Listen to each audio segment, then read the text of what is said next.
Hello, everybody, and welcome back. This is I believe this is the first time we've done this before. This is part 2 of a podcast. We started last time with our Trails of Cold Steel 4 Spoilercast, and we were having so much fun, I decided to break it up into 2 weeks worth of content. We got through the first 3 acts and even into the Eventide portion of the game, so it is time to knock out the finale and then all the stuff that goes on afterwards. So, Jake, you're back for more fun. Are you doing all right, buddy? I'm doing good. Thanks for having me back on. Of course. It wouldn't be much of a spoiler cast if I just said to get out of here for part 2. But you've got a lot of insight into some things, and I'm so glad you're able to join us again. One quick thought that I've heard tossed around as we get into this one, and I don't even know how they would have done it, but I've heard a lot of people say that Cold Steel 1 and 2 should have been the Erebonian Civil War. That should have been a series. And then 3 and 4 should have been the Great Twilight, and that should have been a series. Or do you think it's obviously just fine the way it was with 4 parts? So, like, you mean there only being 2 games? Yeah, kind of like Crossbell. Obviously, there's continuation of characters, but I think they would have had to cut out so much, to make the Civil War fit in one game and then the Twilight to fit in one game. Mm-hmm. I can't really imagine how, like looking where you were at the beginning of Cold Steel 3 with Reen becoming a teacher for the first time. Yeah. And then halfway through it, Milliam gets killed and you lose Reen. And then, I think it worked so much better having it split up into 4 games. Me too. I spent between 110 and 120 hours on Cold Steel 3 and then another on Cold Steel 4. There's no way you could put 220 hours onto one game. No way. It'd have been insane. They would have had to have cut so much content. I'm really glad they did it the way they did. Yeah, I guess you could say, you could look at it and say there could be like a director's cut of it and cut out a bunch of side stuff and make them shorter. But in terms of overall game, I don't think there's any way. I understand what they were saying, that those 2 stories are connected and these 2 are more connected. And with their, there's a year and a half in between 2 and 3, whatever. There's a break in between them, whatever it is. And yeah, it's about a year and a half. I think one of the things that made it work so well is how quickly they got all these games out. Yes. Not the localization. It's a different story. But Falcom itself, making the games, they put these out one right after the other. When was Final Fantasy 13 released? Oh, dear God. It was a long time ago. It's been over 10 years, and we're still waiting for 16. Yeah. Falcom will have a dozen more games out by then. You know what I mean? Mm-hmm. So it would have been a more valid complaint if they had taken 4 years between games. They didn't. Cold Steel 4 came out a year after Cold Steel 3. Yeah. So I think that's about right. It reminds me of back in the day when Square Enix put out 7, 8, and 9. They all came out within 1 year of each other. That was fantastic. Yeah, they were very quick. Yeah, Falcom goes to show here, you don't need 10 years of production between major entries in a franchise, not counting 14. No. You don't need 10 years between games to make it work. I think, Falcom's about a year and a half, it seems like. And of course, they start, as soon as the next one, they don't have to rebuild the engine. Obviously, they did, between 2 and 3, but Final Fantasy is just the worst example of how often you should release a title. Yeah, it is. And the way they're pumping out these games, they've already got Hajimari's already out. Now they're talking about first game in the next arc that, they'll probably get in Japan sometime before the end of 2021. They're pumping these out quick. It's supposed to be out this summer, so. Yeah, look at 7 Remake. We were talking about that last week. It's a perfect example. It'll be a couple of years before we get Remake Part 2. Who knows how long it'll be before they get the final part out? You know what I mean? I don't want to think about it. Right, exactly. Thank God we already know where that story ends and how it's supposed to end anyway. You had to rephrase that. Yeah.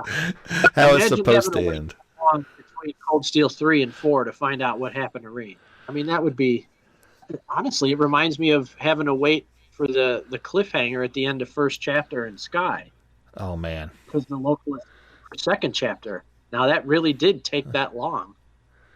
I played Sky back on the PSP and had to wait years before I could play second chapter before it was localized.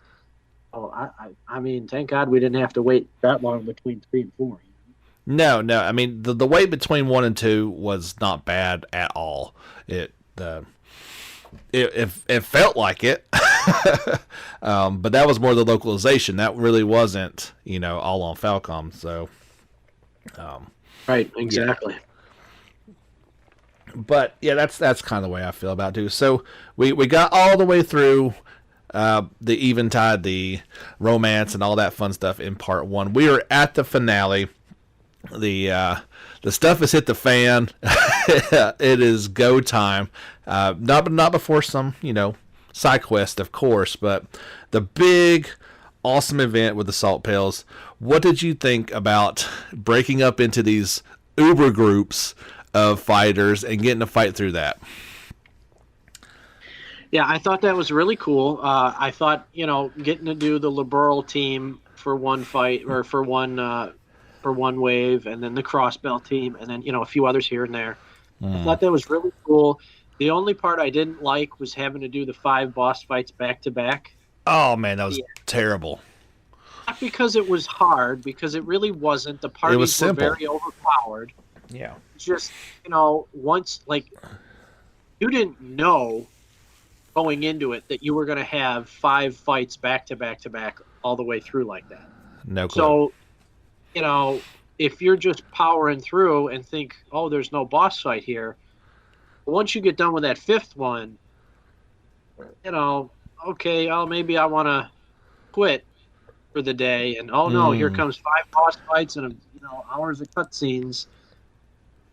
You're gonna be playing a little while longer than you thought. So yeah, I would have preferred that the boss fights have been at the end of each one. Yeah, me too. Particularly because your brave points carry over between the fights. Yes. So when you end the 5th salt pail and then you go back to having to fight boss with your first team, now it's kind of clicking. Okay, yeah, I'm gonna have to fight all these guys, 5 fights in a row. I better save some brave points the end of the first fight for the beginning of the second one, depending on your strategies. And I would have preferred that they had broken those up. But overall, I mean, I did like getting to play with each one. The fight with the one-handed swordsman, Arcade, was really cool.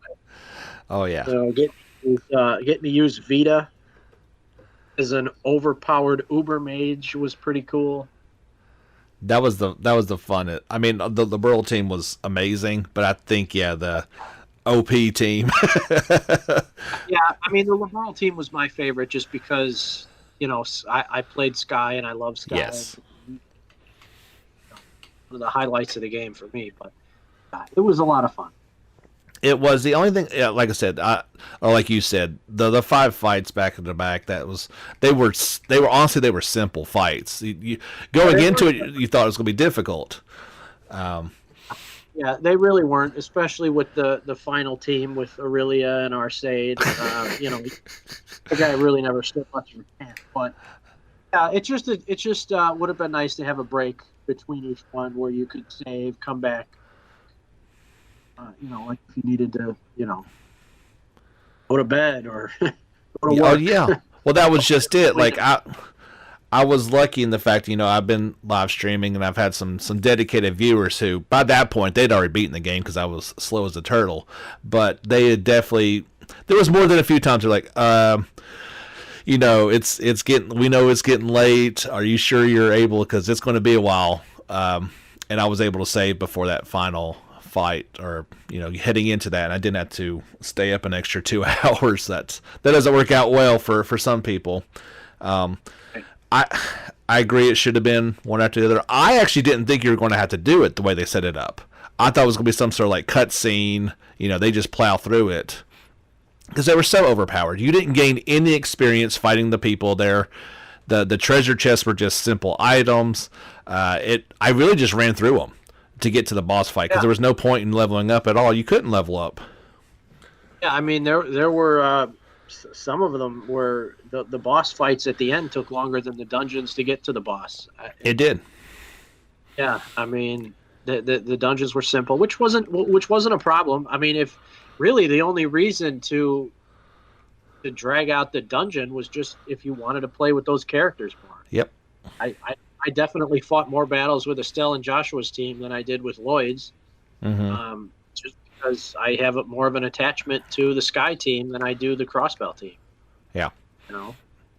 And I picked them first, so I was fighting through, and then I quickly realized, we're not gaining any experience. They're as strong as they're going to be. So just get through this and get through it. But I mean, what a cool way to unlock the final dungeon. And all at once you got all these teams. It would have been nice, I guess, to have those people with you. But this is Class 7's story. They were going to be the ones that were going to have to lead the final charge.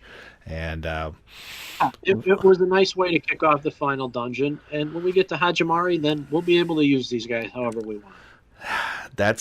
I think I read that. Yeah, you're going to have like 50 people to choose from. And there's no way. There's no way you can make a party that way. I don't know what I'd even begin to do. Honestly, just pick your favorites. I mean, that's really it. Like, I can't imagine there's going to be a team that won't work. So, I mean, honestly, I would just say pick your favorites. Yeah. Have fun with the characters you like the most. I can't imagine a scenario where you're going to put together a team that's not going to be able to, beat the game. No, but it's like you have so many favorites by that point. How do you narrow it down to just 4, in your starting lineup? Sure adds replay value. Extreme replay value. But we'll have a long time to talk about Hajimari when it comes. Hopefully it comes this year. My goodness. What about that final dungeon? I knew it was going to take a while, but that was a long, long trek through that bad boy. Yes, it was. I feel that the way they broke it up was pretty good. You fought one level of the dungeon, then you had a rivalry fight, and you went through the next level of the dungeon, then you had another boss fight. Broke it up pretty well. You got to go back to your little central hub in that garden there. Between each one, so you could rest, relax, save, take a break if you needed to. I know it took me multiple days to get through the dungeon. I certainly didn't do it all in one playthrough. No. So it was nice that you could pause in between each fight and take a break if you needed to.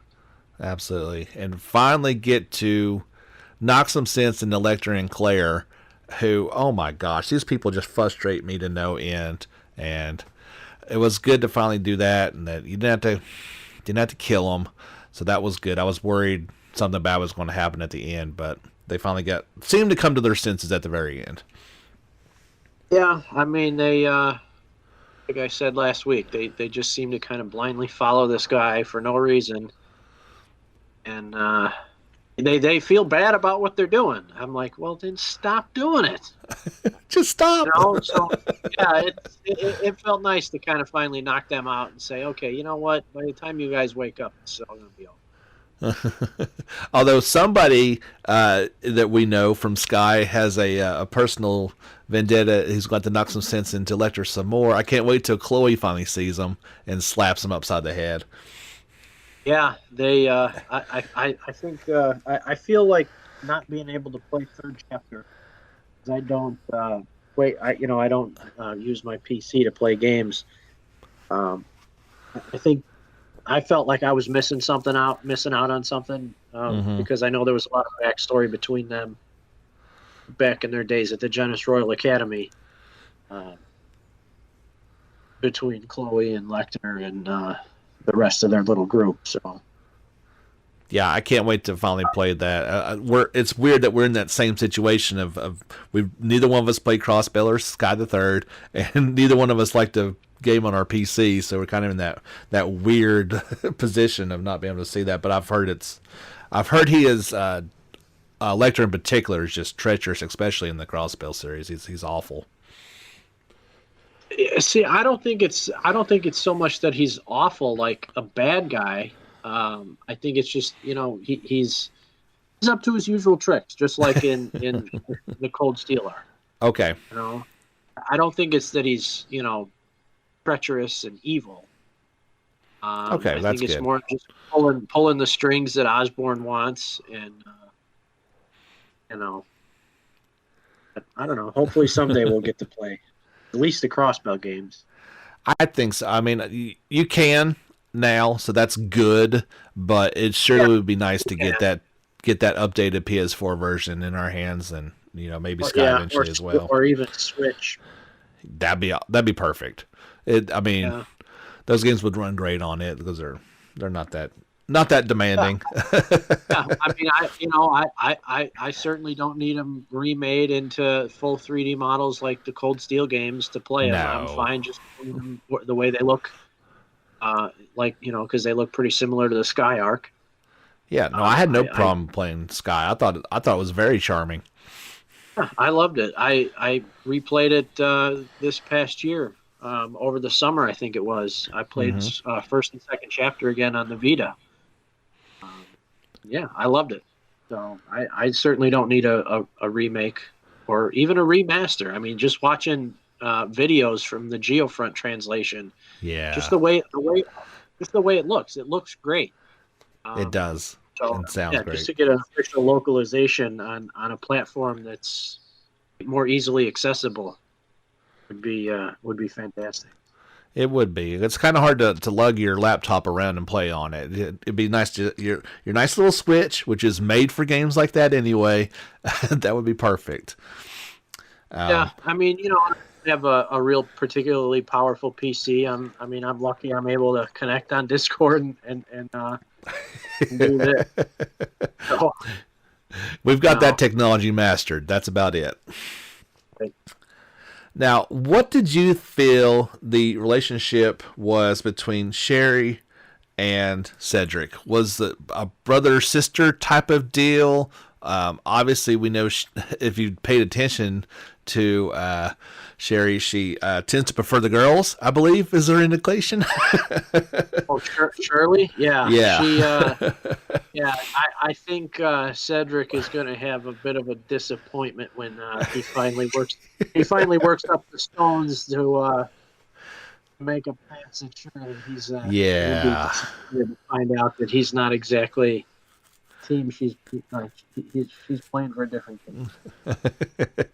Yeah, so I think there's some mixed signals that she definitely thinks of him like a little brother and looking out for him, and he has a crush on her. It would surprise me if he, went both ways, but right, because she's nuts. She's crazy. Yeah. That's another thing that I think she's a big player in the Crossbell games, if I'm not mistaken, and just insane. And I think she's more of a kid in the Crossbell arc. Okay. So I think that, like we were talking about before with the characters from the Sky arc growing up, I think she's another one where you can kind of tell that there's definitely an evolution as far as age progression goes between, at least from what I could tell, the character sprite in the Crossbell games. And I want to see kind of. Sure. I want to see what the brother sister relationship is between her and Orlando, like where they had the old mercenary days, and obviously there was some sort of falling out, and her dad, or their dad. What? No, are they cousins? Is that what it is? Yeah, that's it. Cousins, not that's it. So the war god that was killed in the fight with Rutger. Yeah, that's Orlando's father. That's it. Okay. I think. Or Shirley's dad. I think that was I don't know. There's so much to keep track of. Yeah, and that guy's brother, who is the one causing all the trouble in the Crossbell arc, that's the father of the other one. So I think they're cousins. I got you. That would make sense. Okay. That would make a lot of sense. So yeah, that'll be interesting to see. You get to fight Cedric and Shirley, at the end of their level of their dungeon, and then you get into the rivalry with Cedric, and you finally get to wipe the smirk off that guy's face. I'm getting tired of doing that. Yeah, I've been waiting a long time for that one. I mean, there's a lot of ungrateful players in this game, but he is, I think, the biggest. Just, oh my gosh, we saved you, and Crow dies because of it, and you're just going to keep going down this path. Yeah, he's definitely got some growing up to do. That's for sure. And he does. Do you want to talk about that now, or do you want to wait on what happens with him later on? We can wait for the post-game scenes. Yeah. Okay. All right. Yeah, we'll keep that in order then, because that's some interesting stuff for sure. I felt like that battle wasn't as challenging as I thought it would be. I thought he would be stronger. I think that was one of the easier ones of the final boss fights in the final dungeon. And yeah, I'm with you, because I Testarossa was the main Divine Knight antagonist of the first two Cold Steel games. Right. Its power was corrupted, and it just felt like one of the lesser ones in this one. Yeah, it was odd. I wasn't quite sure how that was going to go, and I didn't expect it. It was kind of like, oh, all right, we'll just breeze right through this then. On to the next. Speaking of fights that I knew it was going to be difficult, I actually didn't have that much problem with McBurn. Yeah, the demon one you're talking about, where he trains ones and you finally find out that he's from another plane. Yeah, all that. I didn't have much problem with that one either. And then, the same with the fight with Campanella and Maribel. You fight them again. Right. I didn't have trouble with that one either. No, that was fine.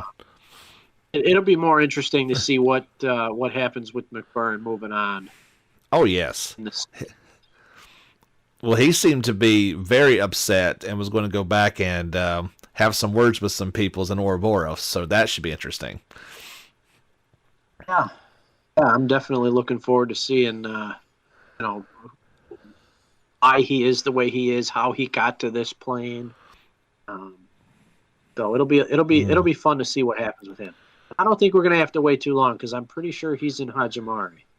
Yeah, I'm nearly positive he is. So that'll be good to see right away.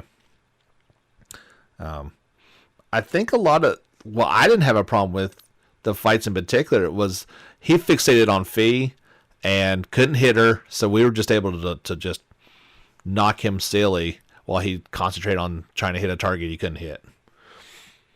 Yeah, I mean, there were definitely some cool mechanics though with his fight.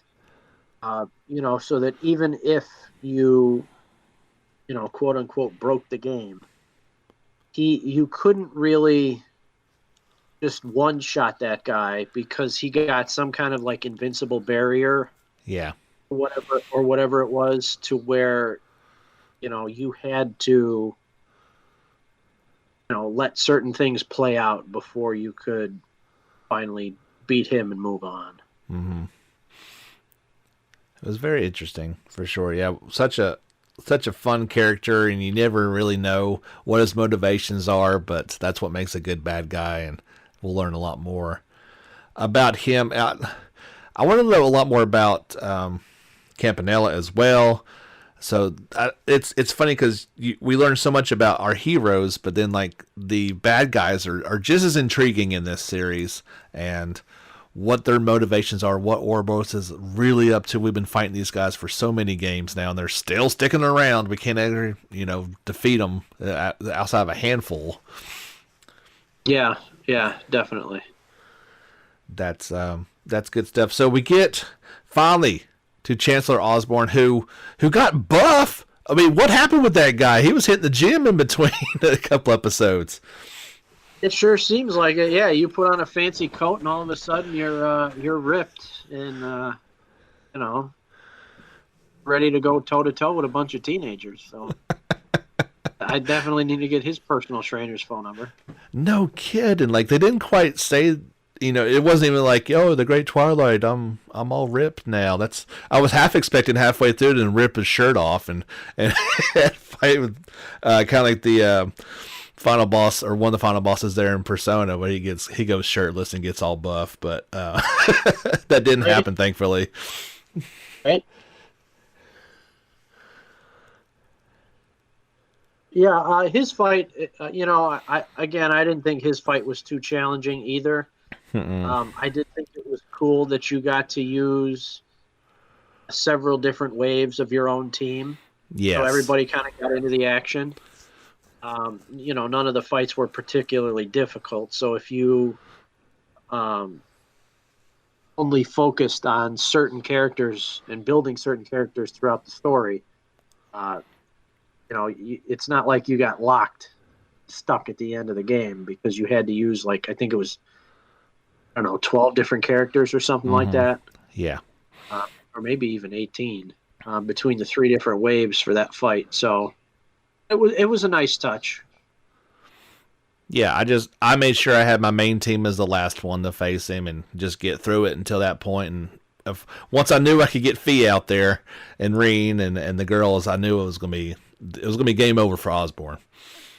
Yeah, the final team definitely had to carry most of the fight. Yeah, I did the same. Put the best party in the team. Although I'll give him credit, he hit Fee a couple times, which should have been technically impossible, but he got her. I think he even killed her at one point. I had to revive. It was like, whoa, wait a second, don't be hitting her. That's not fair. No. But yeah, it wasn't too bad. And then you get into the final Divine Knight battle, and again, I didn't feel like it was the most difficult fight. It was a good fight, but it wasn't that difficult. Yeah, and then you got, after the fight with McBurn, you got that item that you could use, the Primordial Flame, where you could basically, just like a panic button, if you used it, you were basically brought back to full health and could start all over. I didn't need to use it. No. I wanted to see what it looked like. Okay. So I did use it towards the end. Even at that point, I was to the point where I knew I would be able to beat this guy because I did want to see if I could get through without using it. But shortly before I dealt the final blow, I used it to see what it would look like. So it was nothing special, but it was just kind of like a panic button you could use if you needed it. Yeah, I mean, that was nice that they threw that in there. I mean, obviously we played on normal, so that might be more necessary on nightmare mode or something. Probably. Not necessarily. I don't. Did you go for platinum? Or are you going to go for platinum and play it on nightmare? By the way, I forgot to ask. Like I told you before, I've replayed 1, 2, and 3 before 4 came out, and I did those all on hard mode. Okay. I'll probably replay Cold Steel 4 on hard mode before Hajimari. Okay. So I can, go back through the story and get a refresher on all that. I'll do Nightmare way sometime in the future. I'll go back through all 4 Cold Steel games, in a few years from now, probably, to pick up the Platinums. Other than a trophy here and there, the Nightmare trophies are the only ones that I'm missing.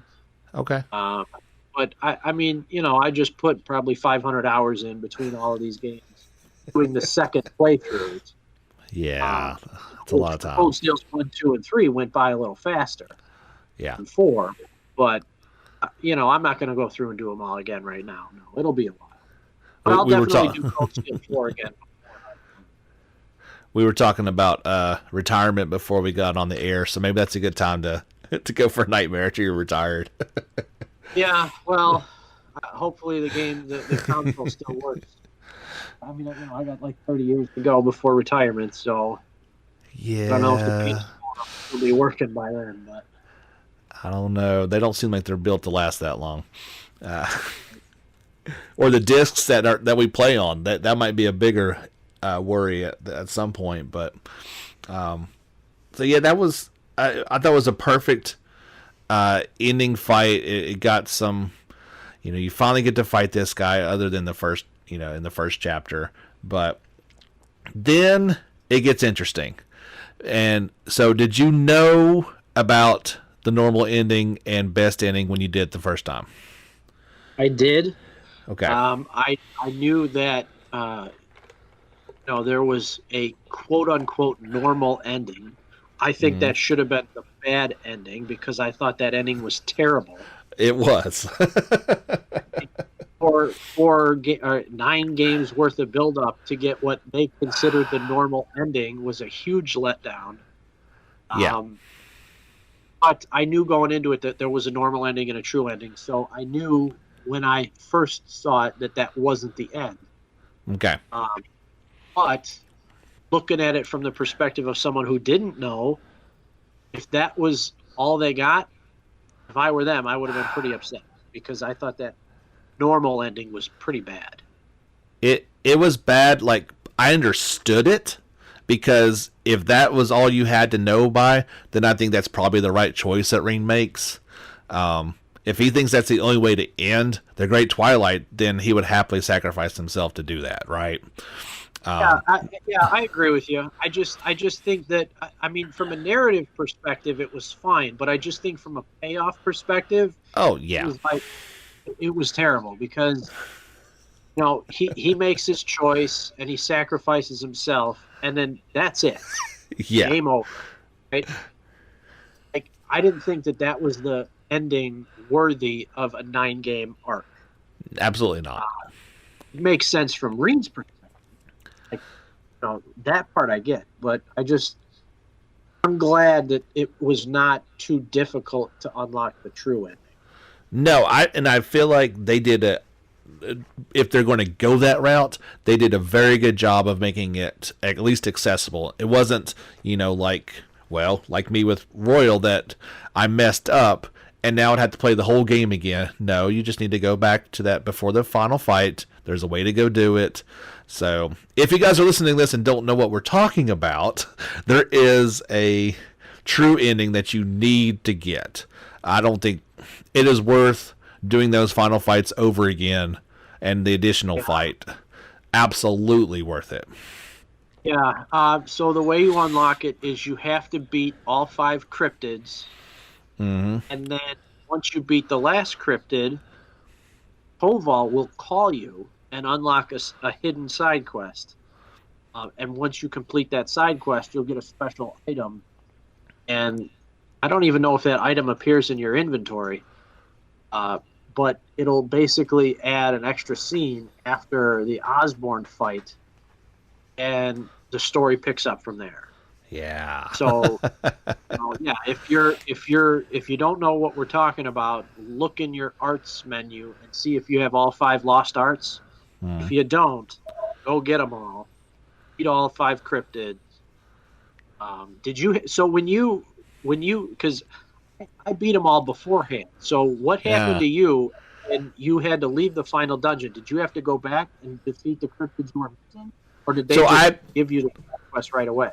So they give it to you right away, and you immediately go to that last hidden temple where the dragon is.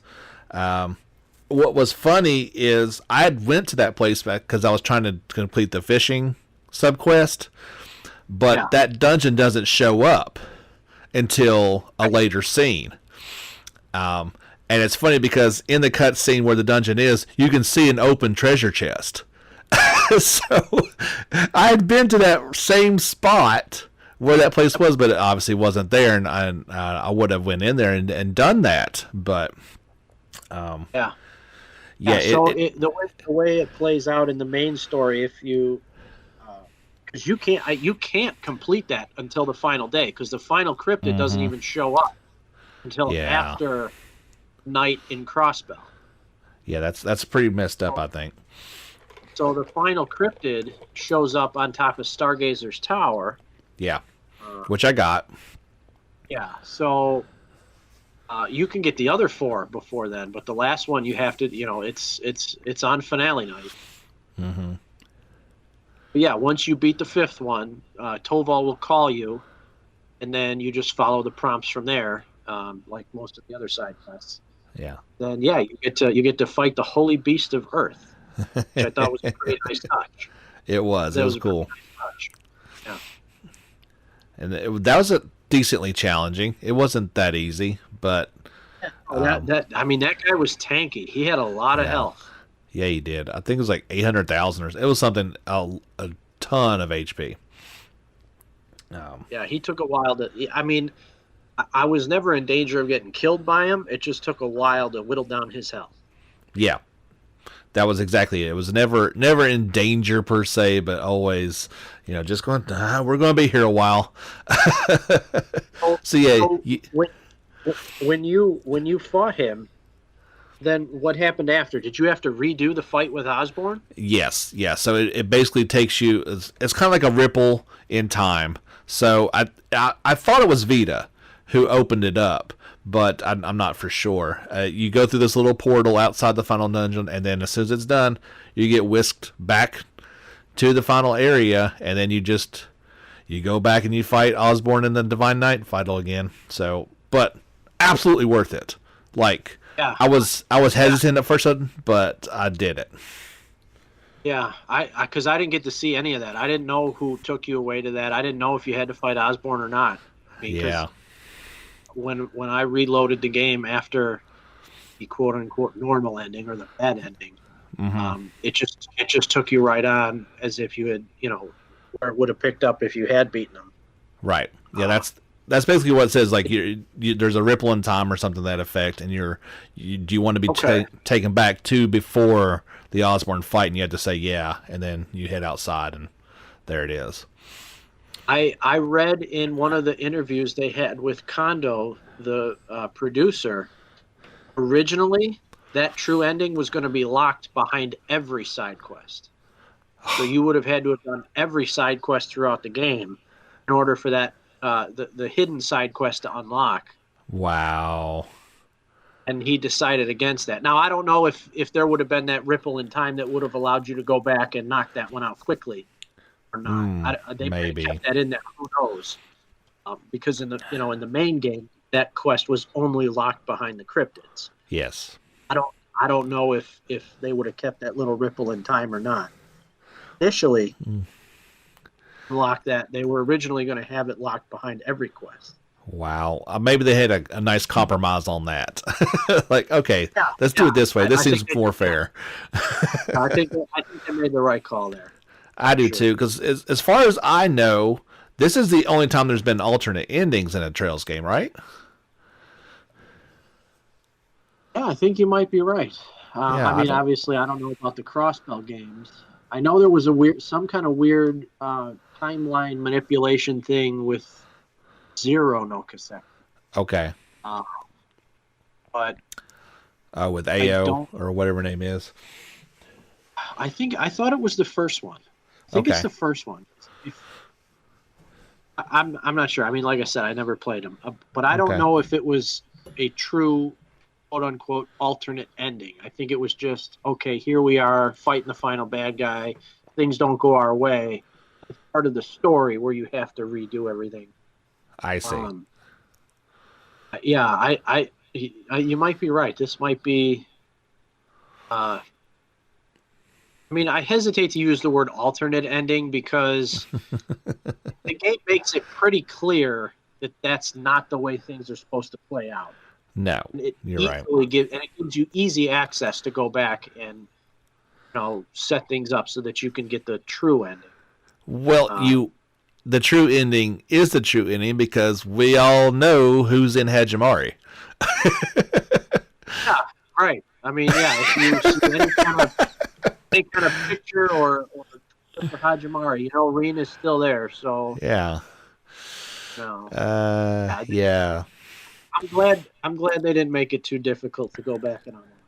Me too. I would have been floored. So that was my final live stream, was actually going back, defeating the Holy Beast, doing the refights, and then the final fight. And it was 4.5 hours from start to finish, and worth every bit of time. So that's really not that bad in order to get this ending. And so before you get the ending, you get another amazing boss fight. One of the best boss fights I think I've ever had in gaming, just because of the different levels and the different teams. I thought that was amazing.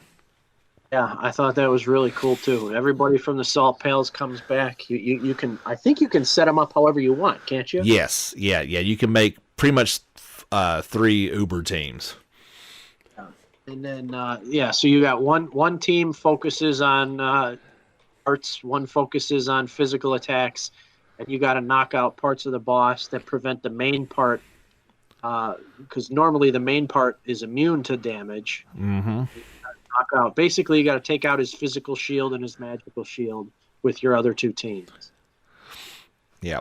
That would have been nice to know beforehand, so you could have made your teams a little bit differently. I kind of made them all balanced, figuring that's what you should do, and end up using only to find out certain characters just don't work. Yeah. Luckily, Aurora, Principal Gwen, and Laura's dad were in the physical one, and they just, it was no contest for them to knock that guy out multiple times. I did not have a problem at all knocking out the 2 side bosses. It wasn't too difficult. Even the final one wasn't all that tough once you knew what you were doing.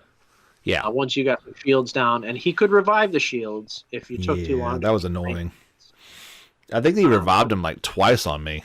Yeah. Yeah, so, but I thought it was really well done. It was a great way to kind of use everybody who you wanted, and have, everybody could get in and take part in the final fight and be part of the big victory. So I thought it was really cool. I feel like it was necessary. And like I said, it's a true ending, so that's what it should have been. That's the ending that you need to experience, because that's what brings closure to it. In terms of the fight, but then you finally get to see the ending with man, what an ending. I can't even begin to say how perfect the wedding was, and bringing all these people together, including people that were not in the game. So you saw Zen in there, a bunch of other people had popped up. And they were really just concept art photos. You didn't get to see their actual characters. Right. It was pretty. Kevin was in there. Kevin, that was it. Yeah, I was trying to think of the other one. Yeah. So that was really cool. Zen was in there. I think we saw Zeet, didn't we? The wolf. I believe so. I'm not. Yeah, I believe you're right. Yeah. So that was pretty cool. It was a lot of fun. Even before that, the scenes leading up to it, where you saw the Divine Knights disappear. Yeah. You saw they revived Crow. Yeah. And you saw Milliam got to come back. I thought that was really nice. I particularly thought it was nice that they waited until the very end of the game to bring her back.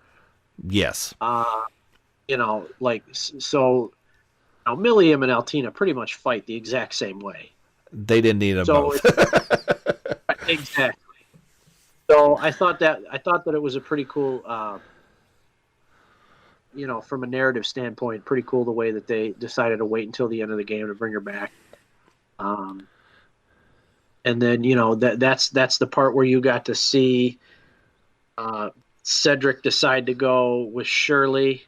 You got to see Claire and Lecter and Rufus kind of group back up, and they were kind of looking on from a distance.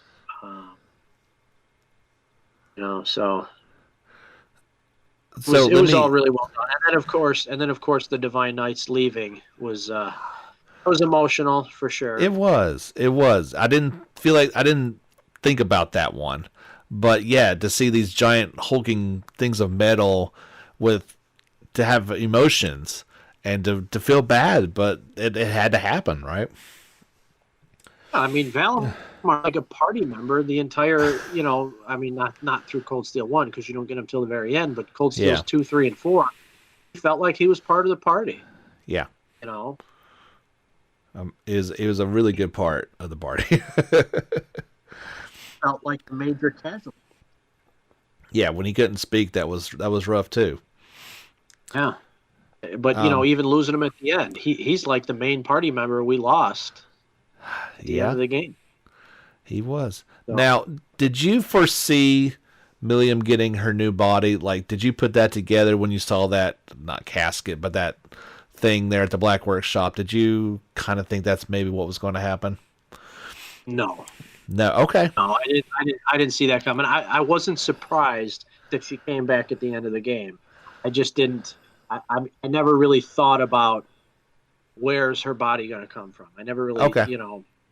That it never really followed that train of thought. Okay. I just figured it would happen somehow. I remember seeing that there and going investigating it, and for some reason that stuck with me that was hopefully what was going to happen at the end. Okay, yeah. I mean, looking back on it now, it does make sense because I do remember investigating that. Her casing was there, and when you walk by it, even if you don't investigate it, the characters speak up. Yeah. While you're walking past. I mean, that's what prompted me to go and take a look at it. But if you just drive past it, they will speak up. I think Altina in particular mentioned something. Yeah, I think you're correct. Yeah, so it was a nice touch. It really was. So, what do you think about Cedric joining Ouroboros? I think he's going to. I don't think he's going to like it very much. I think he's going to get kicked around more than he thinks he is. Like, they're not going to care that he was a prince. Yeah, so that part was spoiled for me before Cold Steel 4. Oh man, I'm sorry. Yeah, I saw that on the wiki, where I was looking around and I was looking at the page with Ouroboros, and because this game had been out for a year in Japan. Yeah. He was one of the entries at the very last one, so I wasn't surprised to see him join. I knew that was coming. Good riddance. Yeah. Oh yeah. We don't need you in here. Leave the Empire to Alphen and Oliver. Yeah. Adios, pal. That part of it makes complete sense because I don't see any path for him back into the royal family. There's just no way. So he kind of had to choose that way. I don't either. The only part of it that disappoints me is this means we're probably going to have to suffer them in the next arc. Oh yeah, because he'll be. I'm sure they'll focus on his entry into Ouroboros as the series moves on. Yeah. Well, they need some new members. They've lost quite a few. Yeah. Yeah, I don't know. To me, it felt like he instead of deciding to face the consequences of his actions, he uses his quote unquote freedom he uses it as an excuse to see the world. Right. I mean, like, be a man. Own up to what you did. That's not him. That doesn't seem like anything he would ever do. No, it's not. It's definitely not him. That's why I said before he's got a lot of growing up to do. He does, and yeah, the country's in good hands depending on what way forward. There was a bunch of stuff that was kind of rattled off there that Reen read off as to what was going on in Erebonia, and it certainly seems like the nobles are going to come back into some sort of power. That the royal family will be kind of like, we don't know, and there was a bunch of stuff just kind of thrown out there that I couldn't quite keep up with, and it's uncertain. I definitely watched that part a couple of times. Obviously I watched it when I beat the game for the first time. I watched it on your live stream. Just so that I could remember everything, because Reen rattled off a lot of stuff. It was quick. Yeah. Just so that I could, make sure I have a grasp on what's going on after the war. Yeah, I mean, there's definitely a lot of civil unrest in the Empire. They basically have to admit that they were wrong about Calvert being behind the assassination, which of course we knew about, but the rest of the world didn't know. Right. And then they kind of give you a little bit of an insight into the Calvert arc, where they talk about, Rocksmith. He's the president in Calvert now. He's Mm-hmm. on his way out. Yeah. They've already have a new president elected at the end of Cold Steel 4. Yeah. So, you get a little bit of an insight. So basically, when they start the Calvert arc, you can have whoever they want in there and write that character, to be any kind of a character they want. And then they touch up a little bit on Crossbell with Rufus being he's in jail. Yeah. He seems to be the only one paying for what he did. Yeah. He goes to jail, and then but his personal troops, they don't want to let go of Crossbell. So Lloyd, his party, the SSS, kind of leads an operation to free Crossbell again. Mm-hmm. And, it sounds like Crossbell's its own state again after Cold Steel 4 comes to a close, which is nice. It is. That was one of the few parts that was ruined for me, with having to look into Hajimari, for the podcast, and just glancing at something. I definitely saw something about Crossbell's re-independence. So I knew that was coming. That's not a shock by any stretch. But it was definitely one of those things like, oh, okay, that's how it happened.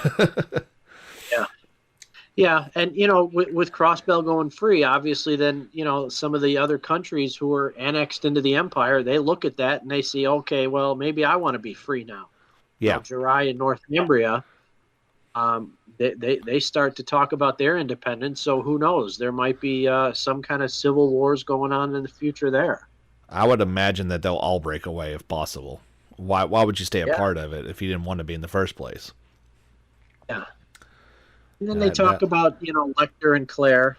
Basically, they get to go back to their former jobs, running the RMP and the intelligence division. Yeah. Did they even get a slap on the wrist? I mean, it doesn't sound like it. I mean, is no one else capable of running these two divisions? No. Basically, they just got away scot-free. That's what it felt like to me. Yeah. Then the best part about it was the Bracer Guild gets restored throughout the Empire. So, yes. So Fee and Sarah are employed for a while. Yeah. And, Agate and Zinn, they can run around and do all the stuff they got to do, and yeah. That's good news for certain. So I want to. There's one big thing to talk about at the end, but the thing I want to talk about is, do we have a shared disdain, and this is completely random, for Palm and Vantage Masters? I didn't mind Vantage Masters. Okay. When I first started Cold Steel 3 for the first time, it took me a while to get the hang of it. Mm-hmm. But once I did, I didn't have too much of a problem with it. There were a few tweaks in Cold Steel 4, particularly with some of the higher level opponents that made it more challenging. But Vantage Masters was fine. All right. Palm is evil. It's so bad. I know it was in the Crossbell games. I wish they would have left it there. It's evil. I hate it. I was getting so frustrated. It's because it's completely random. It's you can be good at it. You can be good at it, but sometimes that just doesn't matter. Wow. The computer is just gonna, the opponents just seem to be able to come out of nowhere and just say, "Okay, game's over. You lost." That's no fun. That was awful. No, I didn't. I played it the one time you had to. I was like, yeah, I'm done. That's all I need to know. No thanks. I was trying to hunt some trophies, and there's 2 trophies locked behind Palm. Oh, I'll never platinum it then. Yeah, one of the trophies was just, to beat Palm. And another one was to get all the master quartz, which you don't get the last one unless you beat everybody in Palm. Oh gosh. So yeah, it was awful. That's once I was bad. done. Once I was done with it, I'm like, oh, thank God, I will never ever have to do this again. Which I don't Oh, mind little puzzle games like that. Tetris Attack and all those type of things. Those are fun. But that game was just bad, and I don't like evil. being forced to do anything, let alone mini Yeah, games. straight up evil. Palm is evil. Yeah, I don't know two people that are like, yeah, I loved it. It was great. Yeah, I can't. I mean, some people probably, I'm sure people don't hate it as much as we did. I don't see how you could like it. I mean, at least Vantage Masters, you could enjoy it if you wanted to. Yeah, of If course.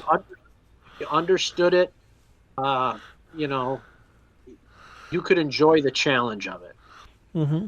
if it was your type. If it was your type of thing, Right. not so. Not so Yeah, much.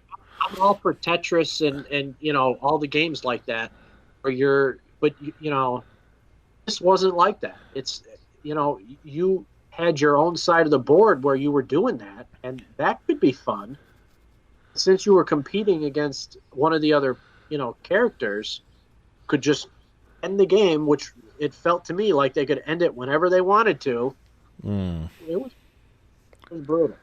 that's no fun. I don't enjoy stuff like that. So I It's, guess it's the the closest in 15 years come to break. that's not good. You don't ever want to do that. I've done that before. I did that in the back of the PlayStation 2 era. Okay. I did break a controller. I've This never is the ever done closest that. I've come. Yep. I would cry if I broke my controller, especially over a silly little mini game. But I understand your frustration. It's I was able terrible. to fix back. I think it was Xenosaga 2. I was playing one of the little mini quests in there. I was so mad over. I mean, I was much younger back then. I was a kid. Hmm. But I was so mad that I lost and had to do probably half an hour's worth of work all over again. Oh man. I ended up spending an hour and a half fixing the controller, which I did fix. Wow. But yeah, I ended up losing a lot more time because I busted the controller open. Uh, That's funny. yeah. The only thing that kept me in check this time with Pod was I knew the PS4 controllers are much more expensive. Oh gosh, yeah. That's my always thing. Like before I did, I'd be like, oh gosh, this is expensive, and my wife would kill me if I broke a controller, and I'm not getting another one, so let's not break it. Yep. So there's one final scene, and so I want people to say this because I think you could easily beat the game and not know about this. So if you don't know about the extra scene that I'm talking about, hit pause on the podcast, and well, let me tell you what to do. Go reload your game again with the final save clear file, and there's one extra scene in there. So yeah, go do that. And so why do they do that? Who's going to? You know what? Honestly, I have no idea. I like the extra scene. It was a great scene to watch. I Yeah. didn't know about it. I didn't know No. about it. It was until I was just looking around at stuff on YouTube where I found it. I Okay. just happened to. I actually watched the secret scene first on YouTube. Oh wow. And then I went back. I went back and reloaded the save after I saw how they unlocked it on YouTube. And watched it on my game. Yeah, it was so hidden. The game gave you no inclination that it was there. No. And I was watching your live stream. I saw that people told you that there was another scene and to reload your save. 'Cause, yeah, Well, yeah, nowhere in the because game they tell you about it. during the live stream, I'm like, oh man, that was such a great ending. Blah blah blah. All right, good night, everybody. Thanks for sharing. And they're like, wait. I'm like, what? What else could there possibly be? Yeah, while the scene itself was good, I thought the method to unlock it was a little bit hidden. It was a little Yeah. bit. It was too hard to find. Why not just throw that at the end, like post credit? Yeah. That seems like the best place for something like that. That's where everybody else would do it. The Avengers in credit scene. That type of deal. That's what games have done plenty of times before. Yeah. But So the scene itself, We got Yeah. to So see the Grandmaster. you get to see the Grandmaster. It appears to be female. Uh huh. I did again an interview with Kondo. They said that they changed the voice actor in every game the Grandmaster appears in, Oh, so that you don't get a hint as to who it will be. interesting. Because I think the Grandmaster does show up in some of the games that we haven't played. Okay. Okay. I'm pretty sure in Sky the Third, there is another scene in that room that they're in, where they have the pillars for each of the Yeah. ingredients. There's a scene in that room in Sky the Third. I don't know if there's a scene in Crossbell with the Grandmaster. But Kondo did say that they use a different voice actor every time the Grandmaster shows up, so that you don't get any kind of hints to who it is. That's fascinating. So while the Grandmaster certainly appears to be female in that scene, who knows? Who knows? Now, is that the same person that's on the front of Hajimari? Sure looked like it to me. That's what I thought. When I first watched the scene, I was like, wait a minute. I remember seeing pictures of the box art for Hajimari. That one really, it looks the same to me. That's my initial impression. So, I mean, they sure, in that scene, they sure give a lot of hints as to what's going to happen in the future. I mean, they tell you that there's only 3 years left, basically before the world ends. That's crazy. Yeah, so we're in 1206, I believe it is, when Cold Steel 4 is. That's right. So you're looking at 1209. Yeah. Wrapping up the series, which is nice. I mean, it's nice to know that the story that they're telling will all take place within the next 3 years, which means all the characters that we know are still going to be relevant. It's not like, it's 30 years from now where Estelle and Joshua are too old to go fight it. They're married, got kids, and now all of a sudden they got to go back out to war. Yeah, that's not going to happen. Right. Yeah. So that was pretty cool. Then the Grandmaster tells you that the final stage is going to begin. She calls it the Eternal Recurrence Plan. It's the final stage of their Orpheus final plan. So all these plans, so many plans. I thought it was interesting the idea that they said like the Great Twilight basically didn't matter. Like, oh well, it didn't happen. Yeah, it was like, well, we plan to activate the Great Twilight, and then whatever happened as a result really doesn't matter. That seems like a lot of effort for something that didn't matter. Yeah. It seemed that way with everything that happened in the Sky Arc as well. It sure did. They caused the Oriel to appear. And that's really all they wanted. Everything that happened after that doesn't matter. It's fine. So yeah, I thought that was an amazing scene to finally get to see that. And yeah, I think it's safe to say that Ouroboros is definitely up to something. What makes you say that?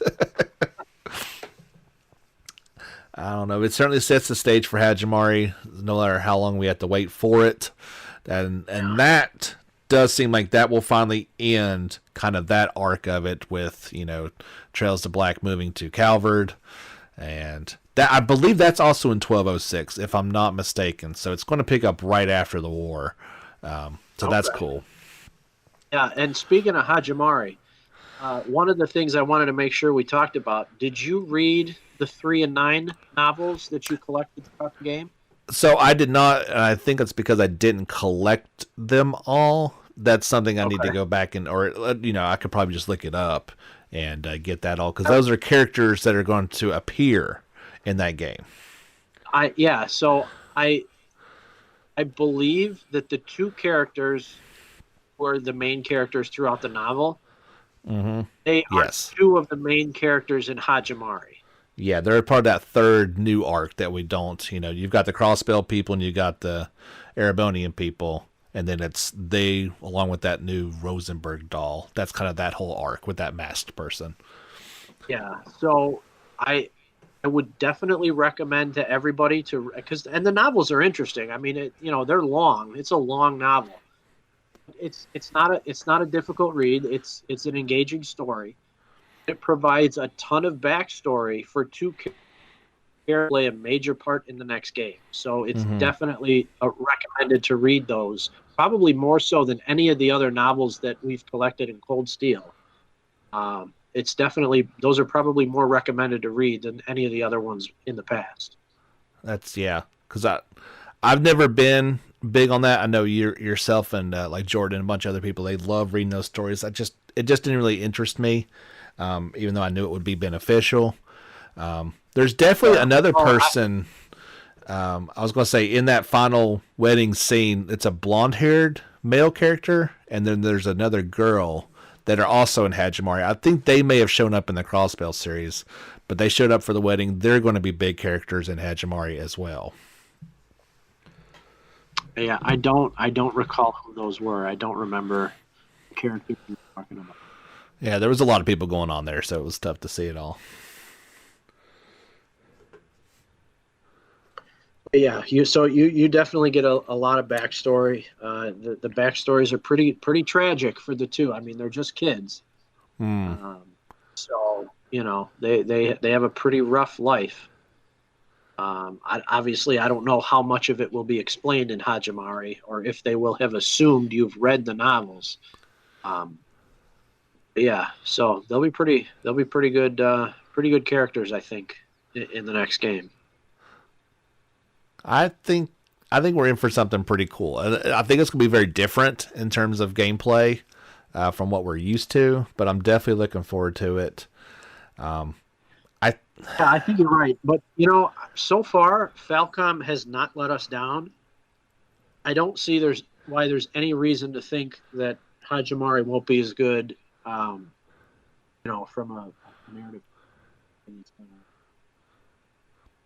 Yeah, I think narrative wise, it's going to be just what we want. I don't think we could possibly live up to this game in terms of what it did and tying all the ones together and getting us a conclusion. But it's going to be interesting to see what they even attempt to try to do in Hajimari because I'm still not sure what the idea is, to be quite honest. Yeah, I mean I know there's like you said before, there's the Crossbell party, there's the Erebonian party. They're kind of broken up into episodes. Don't really know how that plays out. I'm trying to avoid as many spoilers as I can. I know there's a guy with a mask on. Yeah, I don't want to know. I don't want to know who that is. So I'm trying to avoid as much as I can. But I know that it's going to play a little differently. mm-hmm. But from what I understand, you do get access to just about every character, and like you said, you get a party with 50 people that you can pick who you want. So I don't know if that the whole game plays that way, or if it's only like the second half of the game or one episode. I don't know. We'll see. Yeah, we'll have to see. I know it's definitely broken up into like kind of like stories that you can choose. I don't think it's quite like Sky the Third with the doors, but I believe it's certainly there's like memories and stuff that you get to explore and use certain people. But we'll learn so much more about that as we get closer and closer. The last big question that I have, and if you got anything to add to it afterwards, is this the best game in this series so far? It's for me personally, it's tough to say. I mean, I think that the payoff in this game is real. It's there. I A lot of it, I think, depends on when you play these games. Mm-hmm. Uh, I played Cold Steel 3. When I started Cold Steel 3, I was not as I didn't have as much experience with the overall lore as I do now. It was really after playing Cold Steel 3 for the first time that I really started to, dig into all the stuff. It was after I played Cold Steel 3 for the first time that I went back and played Sky again, all the previous Cold Steel games again. So for me, I loved Cold Steel 3. This game certainly was not worse than Cold Steel 3.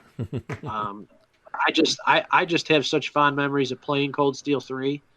Um, you know, it's really just a matter of perspective. They're all great. They're all top-notch games. I mean, if you love the first one, you're going to love all of them. Right. You know, I think it feels like one long game to me, and there's no way that you stop after one without continuing if you fall in love with it like we have. Yeah, I completely agree. I think in terms of like gameplay and characters and graphics and user interface and all these things, I think 4 is the best one. I might have enjoyed, maybe like Sky the First more or something. I don't know, or Cold Steel 2. There might have been more enjoyment out of it, but in terms of like satisfaction and overall, I think it is the pinnacle of the series. And it is truly like, watching a great trilogy of a movie and finally getting that conclusion, finally getting, the ending that if you see the true ending, finally getting the ending that you've wanted for all this time to finally happen. Yeah. And in my opinion, it doesn't disappoint. No. It really doesn't. I mean, I've seen a lot of people who, from what I hear, there's a lot of people who feel the opposite. Like they That's didn't crazy. like the way the story played out. They didn't like the fact that the curse was used to explain all the bad stuff that's been happening, even going all the way back to the Sky Arc and the Hamel tragedy. But I mean, to each their own, I guess. If you just didn't like the direction the narrative took, that comes down to personal preference. But from a gameplay perspective, I mean, it was great. It really was.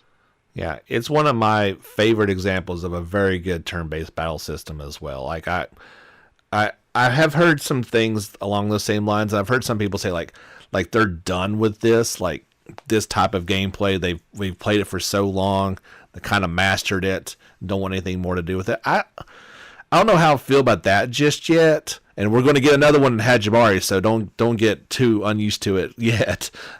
Things may change going forward, but it's so good. Of course, me too. You know that.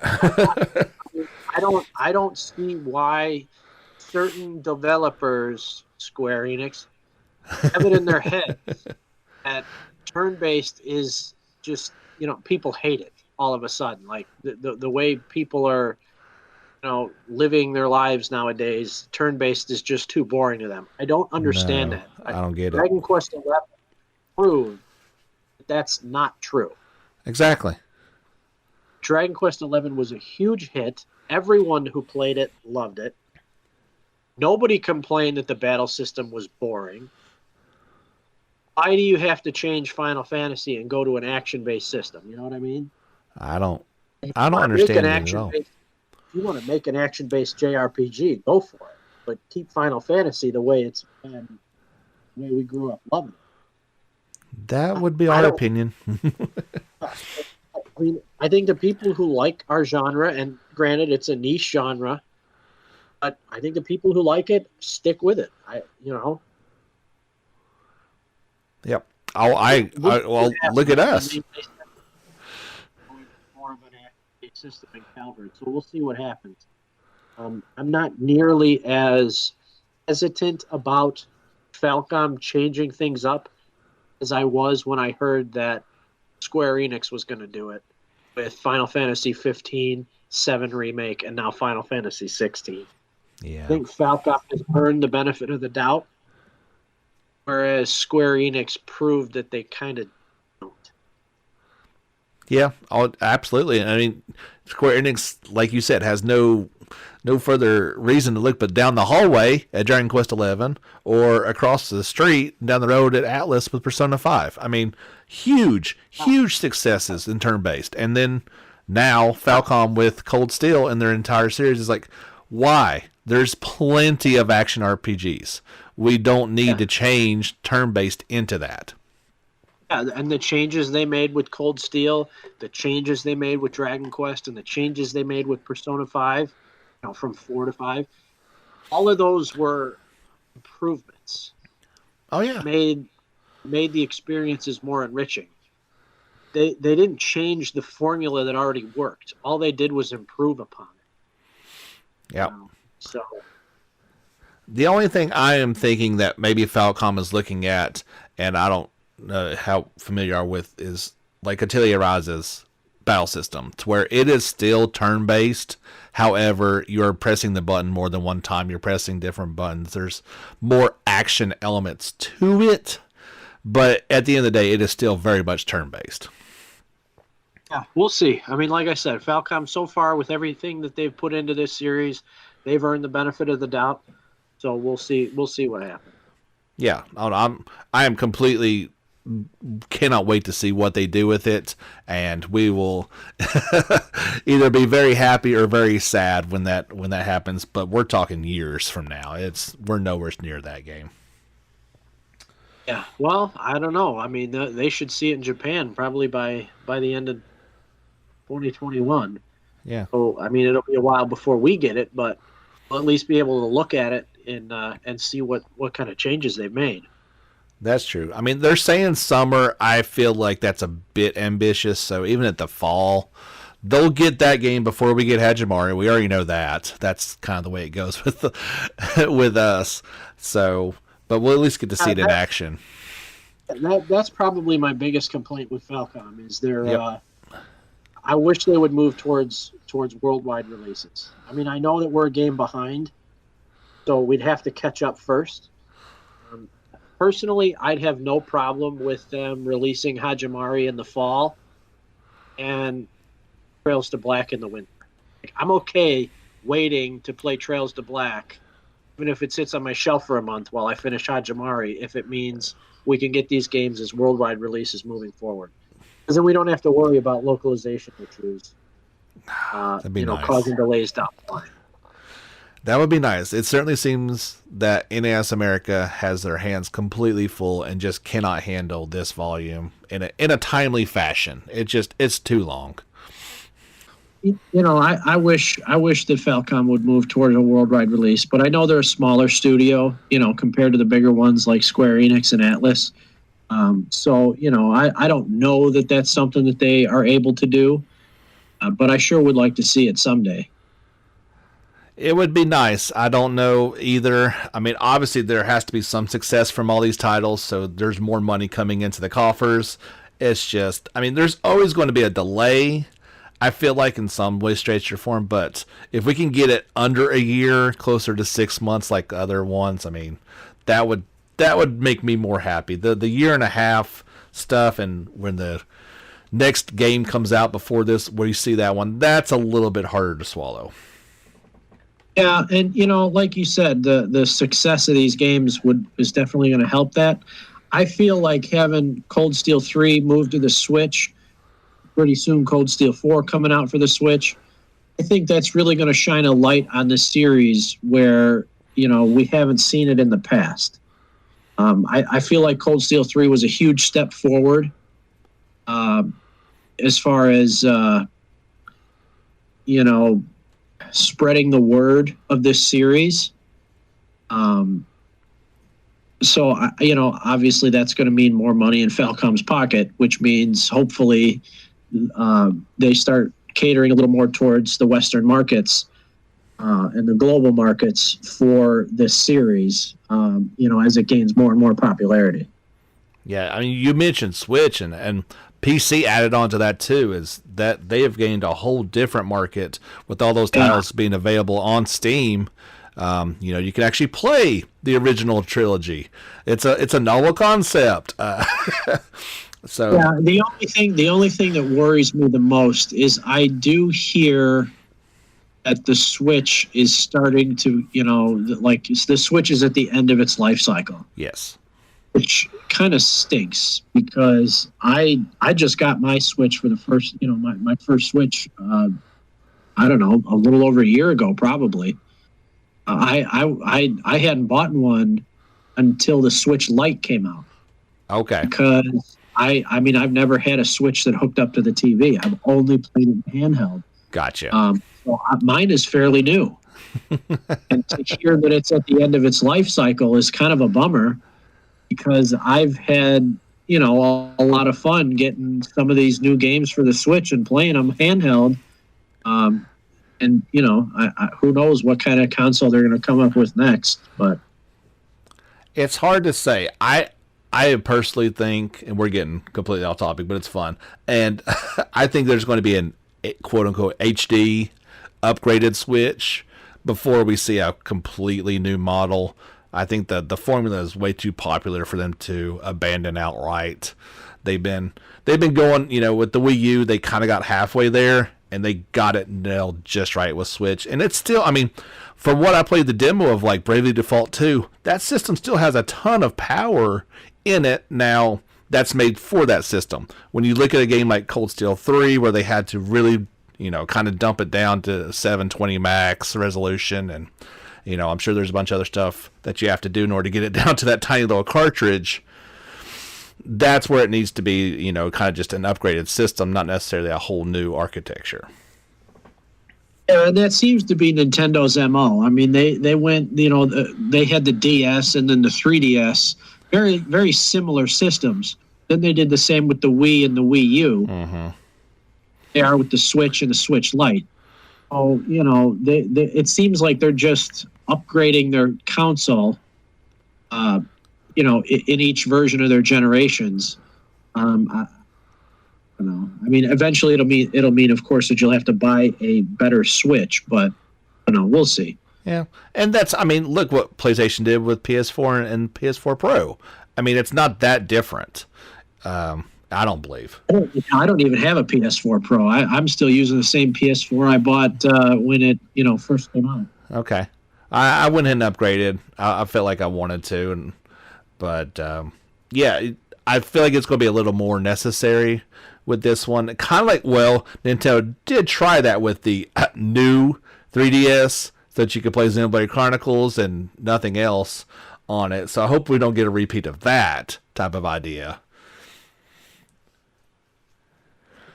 We'll see. I mean, for me, the new consoles, I don't buy the new consoles until there's at least 2 or 3 games on there that I want to play.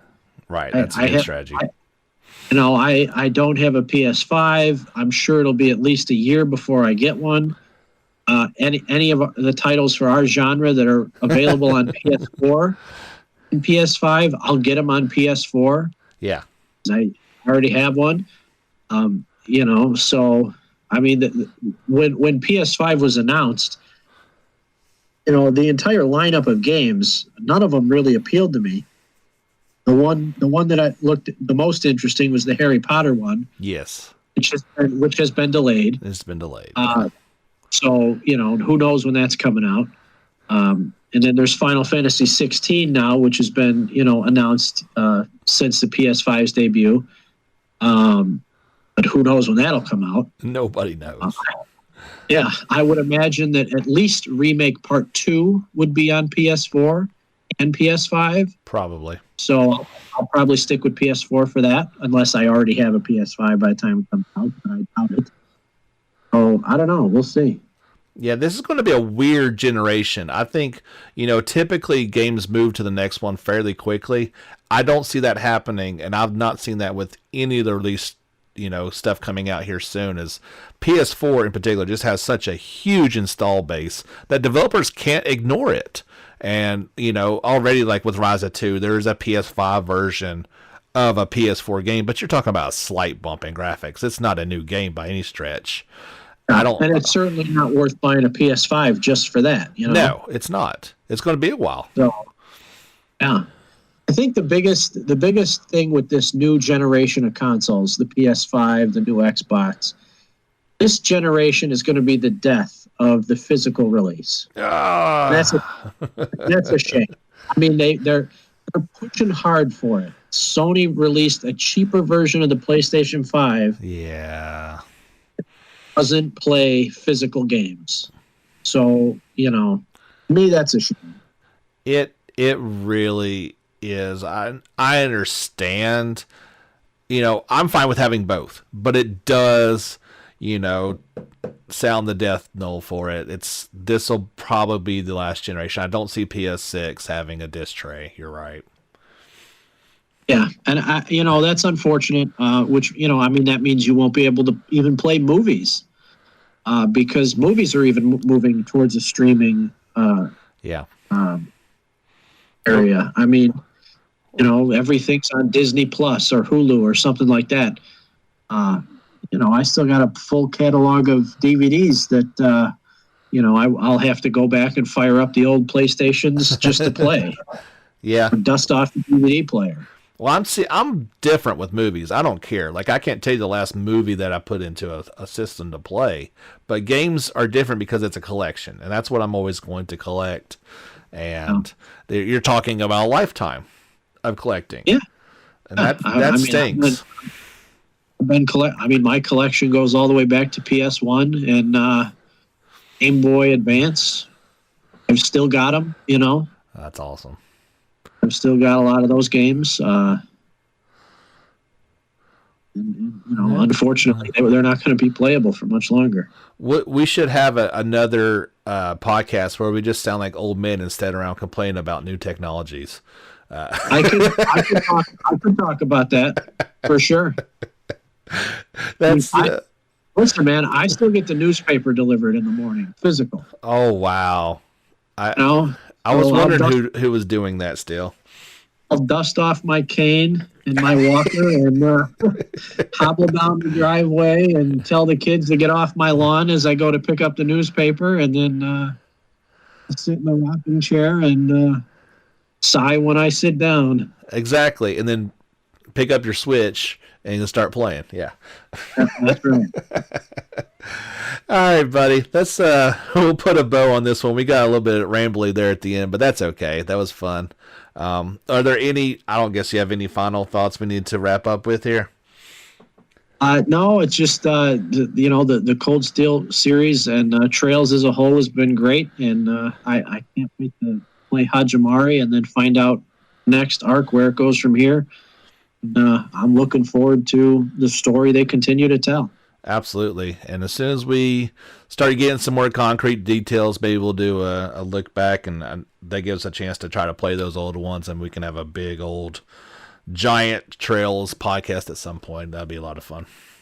Yeah, sounds good. I mean, I could talk about Trails for hours, or any other game in our genre. If you're looking for Sunday special content, just let me know.